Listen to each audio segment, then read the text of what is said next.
Broadcasting from the business capital of the world, this is the Podcast Business News Network. And welcome back, everybody. Many of us in our professional situations want to, and it's a term being used these days, and I'm going to use it, level up, move, advance. So you got promoted. Congratulations. Now what? How do you navigate that? How do you go from being somebody who is a contributor or an individual in an organization? Now you're leading others. It can be very unassuming, uncomfortable, exciting. How do we navigate that? We're going to talk with somebody that helps people do that all the time with all different modalities and leadership, coaching, and so much more. Saterman Connect is the company, the man behind it. Josh Saterman joins us once again here on the program. How you doing today? I'm great, Steve. How are you this morning? Fantastic. And I like to visualize things. So I visualize what that would feel like if you're in a role and you got promoted. And the first thing that comes to mind is imposter syndrome, where you feel like, how did I get here? I don't even know if I'm qualified. The big is IS, imposter syndrome. Yeah. Yeah. Does that come up a lot when you talk with people? It does. It does. What I often talk about is some quick statistics. Again, I'm an analytical guy, so I like to understand the math behind things. Multiple sources, different types of sources have said that humans have between somewhere 30,000 to 70,000 thoughts a day. It's a Hmm. wide number, but nonetheless, 30,000 or 70 is quite a lot of thoughts in one day for one human brain. Sure. And because we're still programmed through fight, flight, and fright, most of those thoughts, a good three-quarters or 75%, are viewed as negative. They're viewed as that fight, flight, fright sort of mentality. And so it's actually quite common. Give yourself some deep, healthy breaths to say imposter syndrome is your gut check on am I supposed to be here? Is this the right setting for me? So take confidence there first and foremost. Number two Hmm. is somebody came before you and figured it out. So take a deep breath and give yourself the confidence that you also have the ability to figure it out. Really great way to look at it. And you know what? You were selected for a reason. It wasn't like they just said, all right, spin the wheel. Hey, Josh, let him do it. There's a reason you got picked for that. And the fight, flight, or freeze. Am I saying that right? Flight, fright, freeze. It's essentially there to protect you, to protect and 100%. evolutionary. It's in you, in your DNA as a protection mode. And that number you gave, the 30 to 60,000 thoughts a day, Yeah, is it true that the majority of those thoughts are in our subconscious bouncing around? probably.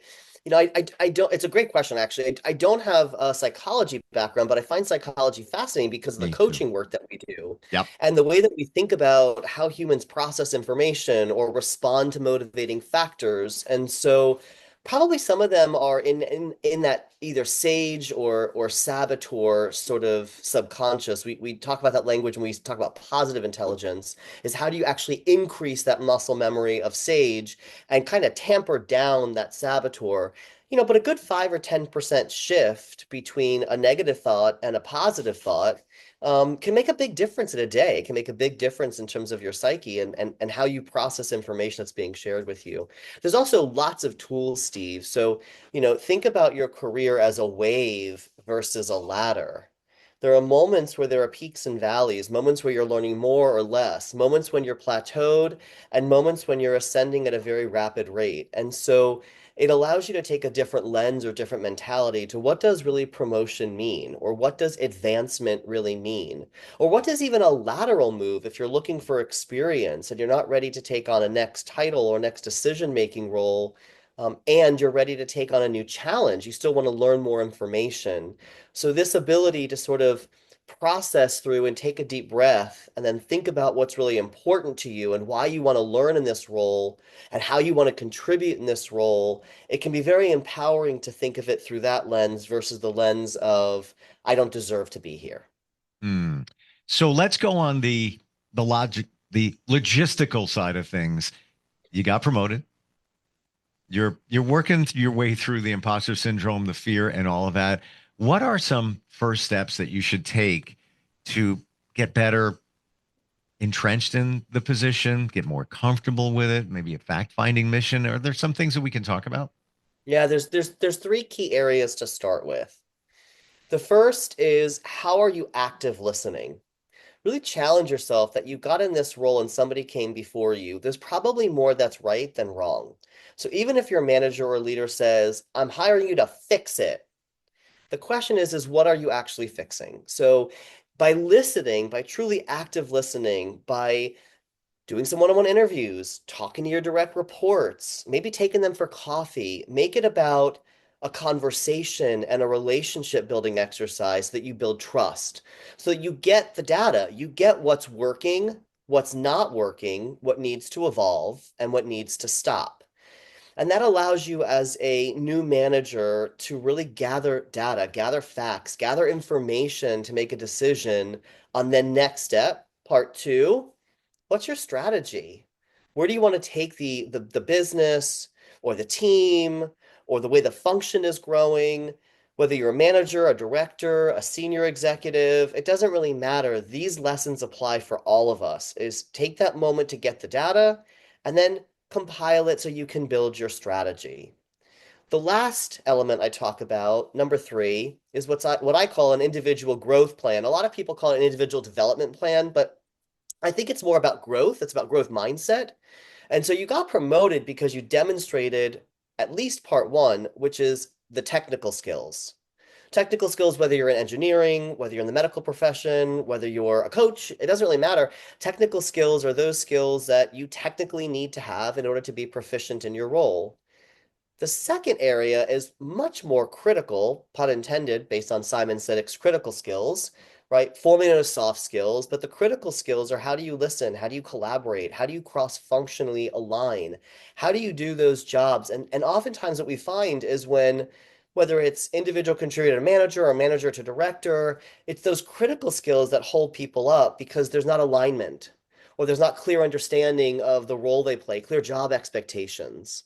And so we often, the third bucket to this list is write your individual growth plan, which is a whole other set of conversation we can have today, but it's an intentional list of whether it's 90 days or 180 days. It's bite-sized information across a longer period of time to really make sure that you are growing and developing in the role that you've now been given. So the first thing I'm thinking here, or one of the things I'm thinking of, and we're not psychology experts, but when you've been thrust in this new position, do you think it's reasonable to start reading people, just getting an idea of who's who, how they operate? Of course, active listening, but going a little bit deeper, reading the energy, all of that, and where this comes from. And I'll never forget it. I had a new boss. He just got Yeah. he got promoted, came from out of state. Now, I was with this company for about 15 years. I eventually stayed 26. It was a big job. It was a big job. I got lucky very young. I was in my teens. I was on a morning show, top station in New York.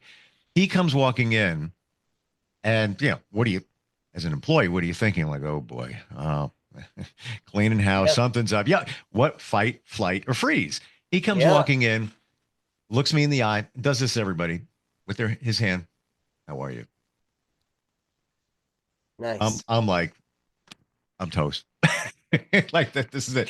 What he was doing was reading everyone, seeing without exposing himself. Instead of coming in there, hey man, how you doing? Great. I love working this place. It's going to be fantastic. We're going to change it all. It's going to be great. We're going to have a party.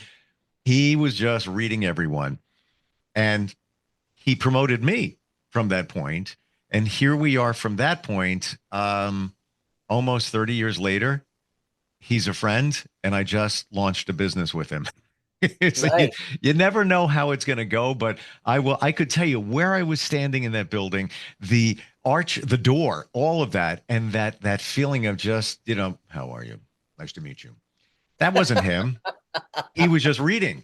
So, what, I know we're a little deeper here on the psychology end of things, and I don't even know if he was intentional in doing what he was doing, but I figured it out. He wanted to see what everybody was about. Is that key? Like just looking at everything, observing everything, getting a read on everybody? Yeah, one of my best memories in a former role was working with Molly Langenstein. I talk about her often because she is a dear friend and also a big mentor, a big sponsor, a big mentor, Mm, and she at one point gave me the feedback, listen with your eyes. I'm sure in prior podcasts and in future I will still mention this. Listen with your eyes. Wow, what does that really mean? And I'm still mm, learning. But I mm, think this the key to active listening, and the key to active listening is to watch what's happening. I have colleagues that will bite their lip when they're thinking deeply. Sometimes it's mm. anxiety, sometimes it's just thinking. I have colleagues that will look away or get quiet. I have colleagues that will click a pen. So even if I'm on a Zoom screen, I know they're clicking the pen because their hands are no longer up. They're never, so I'll ask, "Hey, are you clicking a pen?" I do it privately. I do it in one-on-ones more than in group settings. And at the same time, right, you start to learn what people are really thinking. I'll share with people, I need a moment to process information. So let's just take 5 seconds just to like breathe through it because your brain, to your point earlier, processes faster than your mouth. So active listening is an active sport. It is about listening with your eyes. It is about writing down the big ideas that somebody is saying. It is about thinking about Mm. when you hear something more than once versus only one time. It's a lot of factors. Like many things in life, if there was an easy button, you'd push it. But there's not the easy button. So relationship building and active listening are so key to building relationships that are built on trust. Trust is an output. And again, prior podcasts, we talked about trust is an output. It's all the ways that you listen and react and really think about how you build relationships that foster trust over longer periods of time. And so again, for that person that is, doesn't matter the age is agnostic here, but that person that's taking on more responsibility gets that what I'll call promotion, whether lateral or horizontal, lateral or vertical. It's really about the idea that you don't have to have all the answers day one. Maybe day 60, maybe day 90, you have more answers. But how do you lay the groundwork for really getting into that new role and giving yourself permission to listen, to learn, and to formulate your game plan so that you can build partnerships, build collaboration, and it takes the imposter syndrome down. That's where we started is, can I do this job? What if we reframe that question to what are the elements of this job I want to focus on first? And so that's where we're really Mm. starting to make impact with our Arrive Academy and the way that we are doing the work with both individuals, cohorts, and large organizations is we're going in at that emerging leader level. We're not waiting until they're sitting at the SVP, EVP, chief level. Rather, we're at scale going in and we're saying, how do we start to think about your emerging leaders and really identify top talent within even those levels? And give them the tools to mitigate imposter syndrome so that they're not spending time focusing on what they can't do. Rather, they have tools that they are sharpening to focus on what they can do. You said something about trust before. Can you repeat that? I'm literally, even with technology, I write things down and I share them with others. Listen with your eyes. It's Listen just a with your few eyes. words, but it's so powerful. It says everything there. And I feel that everybody tells you everything you need to know. Everything you need to know. You just need to listen. And in my journey, I believe that people will show you exactly who they are in the very beginning. But a lot of times we're not listening or we're not listening with our eyes. And a lot of times we're focused in other areas. For example, let's say it's a new relationship, a personal one. Maybe it's a romantic relationship. In the beginning, you're smitten, you're happy, it's all fantastic. Right? They're telling you who they are, and you're like, I'm happy, I'm happy. So you don't get it. And the same thing when you meet somebody in a business situation, they're telling you. They That's want right. you to know who they are. But, now either you're nervous or you're excited, and you're not really paying attention to it. So listen with your eyes, like key, like really, really key. I can't take credit, but I hope to pay it forward. And so while Molly brought that lesson to me, I hope that through my voice and our book, and all these different data points that we have to share that others will learn from it. I also think it's really important for us to think about the difference. I love what you just said about personal relationships and professional, that it is about getting to know people and listening to what they're saying the first time. There's honeymoon phase, whether you're in an office Mm. building, you're at home but you're working, or you're on a first date. The truth though is that I think the other side to this is we have to separate liking someone versus aligning with someone. Oftentimes, emerging leaders want to be liked. And again, even Yeah. I was in that place and I had to learn that lesson. I was just going to go there, and thank you for opening that door. I really was, because when you start that new situation in a job Yeah, environment, you want to be liked. We all want to be liked. It goes back to being a kid on the playground. You want to be liked, but right. ha didn't mean to jump in there, but that No, is no, it's good. feeling I it. mean, this It's is this is our beautiful relationship, Steve, as we get to dialogue with each other. And I love that you said playground because it actually reminded me, so I'm glad you said that. It reminded me of that, pithy quote of like everything you need to learn, you learned in kindergarten. But it's kind of true in some mm, weird ways, right? Because when you think about the workforce and you think about the workplace, what we're really striving for is alignment, not agreement. I often say to the most senior leaders and boards that I have the pleasure of being partners with, right? We are not here to get to agreement. If you want to have brunch on Sunday with mimosas or whatever beverage of choice suits your desire, go for it. But that's not what success looks like in the workplace. That's not what success looks like in this organization. Success is driven by your mission or your purpose statement, the vision of where you're headed long term, and ultimately the set of values that you have that ground you in the behaviors to accomplish that mission. And the reality is that that takes a little bit of a different mindset. There's a headspace that goes with, I am not here to like you. I am here to build a relationship that allows us to align and advance the purpose of this organization.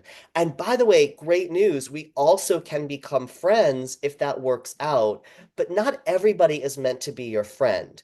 And your direct reports are not your friends. Your direct reports are folks that have their jobs with purpose to accomplish the mission statement, to accomplish what your strategy is. So I do think that's a really tough lesson for folks to learn. mm, It's also a critical one. Is you can be nice and you can be kind. You can also be clear. Brene Brown says clear is kind, kind is clear, mm, and set realistic job expectations that advance the organization. That's your job as a leader. That's your job as a manager. love it. And clear, that is my mantra. And I joined a men's group just about a year ago. And what kept coming up every time there were situations or just whatever, clarity. That's We right. need clarity here. There's no clarity. It's like you just assume that people know. Back real quick to the playground thing. Everything you need to know in life you learn on the playground. I forgot about that. But my takeaway there is also the subconscious. So you're on the playground. You could have been seven. It's been said. And actually, it's part research. It's big. All of Yeah, that is in your subconscious. And that can be piloting you, usually does, as an adult for good or for bad. Where did you learn it? Yeah, sort of. We use the analogy playground, but which one? When you were a kid, you learned it. And that's right. now you're working through it or dealing with it, if you will. Well, and what I love is let's not overcomplicate this. Let's keep it simple. Now, it's not easy and it may have complexity. These are four words I talk about with leaders all the time. I ask them to define the word simplicity versus easy, complicated versus complex. And the reason why I do that with senior executives before I even do it with emerging leaders is I want to hear how they're thinking. Again, lots of senior executives I've spoken to have talked about this idea of simplifying the process, keeping it digestible.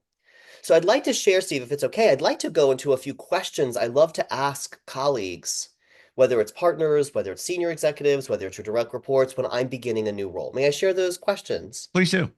Great. So one of the things I like to do is ask these three to start is what motivates you? What does success look like? And how do you like to be recognized? And the reason why I love asking those three questions is A, motivating factors change. So I may ask them a few times, but what if you're a new parent? What if you're trying to process through student loans? What if you've just relocated for a spouse? What if you have an elderly parent that's sick? What if, right? And so, how do we give comfort, again, in the spirit of building relationships to ultimately get that output of building trust and have engagement, right? How do we understand what motivates somebody? The second part is recognition factors and success factors. Is within this job, if you wait until the end of a year to give somebody performance review, like we talked about in a prior podcast, you've got 52 weeks, 364 days before you give that performance review. That's a long time to live in those 75% of our thoughts might be perceived as negative. Mm. How do you understand what does a handwritten note do to somebody? What does 5 minutes before a big presentation do to ask them if they have any questions before they go on? What does having a one-on-one conversation once a month about their development look like? So recognition and success factors are all about making sure that you are balancing that natural tendency to go into negative, or how we started, imposter syndrome, and move into a space rather of acknowledging the hard work that somebody's doing and either amplifying successes or course correcting where mistakes have happened so we learn from them, so we reinforce those opportunities, reinforce that growth, reinforce the strategies that are successful. So those are three questions I like to start with. I love them. I love, and as you ask them, I'm thinking how I would answer them in my mind. Well, let's do one of them. Let's give it for the audience. So like I would love to. do We're almost out of time. yeah. So one quick success factor. What does success look like in your job? I have many different roles. Um, it's positive feedback. It's affirmation. There you Yeah, go. it Nice. is. Yeah, yes, money's there, but money isn't always everything. But it's making a difference. I have a marketing company, so when we look at that, when somebody says, "Yeah, we're getting great results," thank you so much. It's there on the air when people say, I heard what you guys were talking about. Oh, that is totally me. Yeah, that, or they come up to you and they say, I was listening to you when your kid was born, 16 years ago. Um, that means I made an impression. So what I'm hearing in my mind right now, Josh, it's the five love languages. It's certainly a part of it, Steve. That's for sure. I hope for any of our listeners that they check us out at satermanconnect.com. They look at us on Instagram and LinkedIn. They reach out to learn more. They read the Arrive, Drive, Thrive book or join one of our Arrive academies.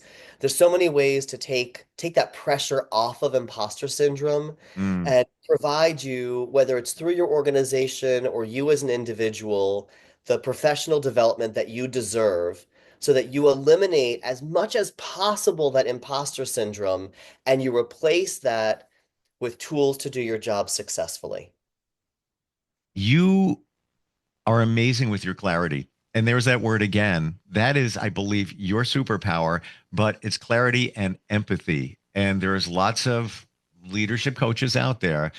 I think what radically makes you different is the empathy part and the heart. Yes, we can have these tools, we can do this, we can do that, but you go deeper in a very understandable way. And it's super cool. Got to tell Thank you. you very much, Steve. I love that compliment. Thank you for that. That's great feedback. I love talking with you. Saterman Connect, SATERMAN.com. And looking forward next time we get together.